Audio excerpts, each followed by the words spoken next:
देखिए, बिहार के अंदर हिंदुस्तानी अवाम मोर्चा यानी कि जीतन राम मांझी की पार्टी ने इस बात का ऐलान कर दिया है कि आने वाला विधानसभा का चुनाव में वे कितने सीटों पर चुनावी मैदान में अपने प्रत्याशी को उतारेंगे और कहीं ना कहीं इस बात पर भी दावेदारी कर दी है कि हमारी पार्टी आने वाला विधानसभा के चुनाव के समय कितने सीटों पर चुनाव लड़ने जा रही है। और कहीं ना कहीं आपको बता दें कि अभी 2024 के लोकसभा चुनाव के बाद जीतन राम मांझी की पार्टी हम की ताकत जो है कहीं ना कहीं बिहार के अंदर बढ़ा है और कहा जा रहा है कि आने वाला 2025 के विधानसभा के चुनाव के लिए जीतन राम मांझी की पार्टी हम की जो है वो तैयारी चल रही है। हिंदुस्तानी अवाम मोर्चा बिहार के अंदर देखिए इस बात का भी ऐलान कर दिया है कि हमारी पार्टी आने वाला विधानसभा के चुनाव में कितने सीटों पर चुनाव लड़ने जा रही है और कितने सीटों पर दावेदारी हिंदुस्तानी अवाम मोर्चा का हो रहा है। आपको बता दें कि देखिए अभी एनडीए गठबंधन में जीतन राम मांझी की पार्टी है और देखिए हिंदुस्तानी अवाम मोर्चा इस बात पर भी दावा कर दिया है कि आने वाला 2025 के विधानसभा के चुनाव में भी हमारी पार्टी एनडीए गठबंधन के साथ ही चुनाव लड़ेंगे।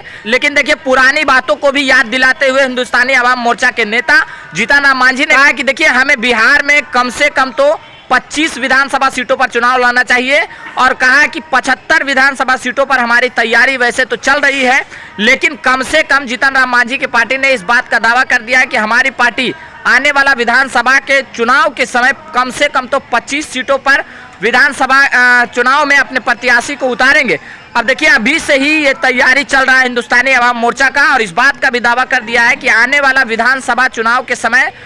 25 विधानसभा सीटों पर चुनावी मैदान में कम से कम कहा गया है कि 25 विधानसभा सीटों पर हम अपने प्रत्याशी को उतारने की तैयारी जो है वो अभी से ही कर रहे हैं। अब देखिए एक तरफ जनता दल यूनाइटेड एनडीए गठबंधन में है तो वहीं आपको बता दें कि आरएलएम उपेंद्र कुशवाहा की पार्टी है अभी एनडीए गठबंधन में, चिराग पासवान की पार्टी है एनडीए गठबंधन में और कहीं ना कहीं भारतीय जनता पार्टी बिहार के अंदर और जनता दल यूनाइटेड बिहार के अंदर गठबंधन में है एनडीए गठबंधन में। अब देखना ये होगा कि क्या आने वाला विधानसभा के चुनाव के समय कौन सी पार्टी कितने सीटों पर चुनाव लड़ेंगे। और लेकिन अभी से ही आपको बता दें कि जीतन राम मांझी की पार्टी हमने इस बात का तो दावा कर दिया है कि हमारी पार्टी 25 विधानसभा सीटों पर चुनाव लड़ने के लिए कम से कम तो तैयारी कर रही है और वैसे तो कहा गया है कि 75 विधानसभा सीटों पर हमारी तैयारी चल रही है। अब देखना ये होगा कि आने वाला विधानसभा चुनाव के समय किस तरीके से सीट शेयरिंग का फॉर्मूला तय होता है, किस तरीके से सीटों का बंटवारा होता है,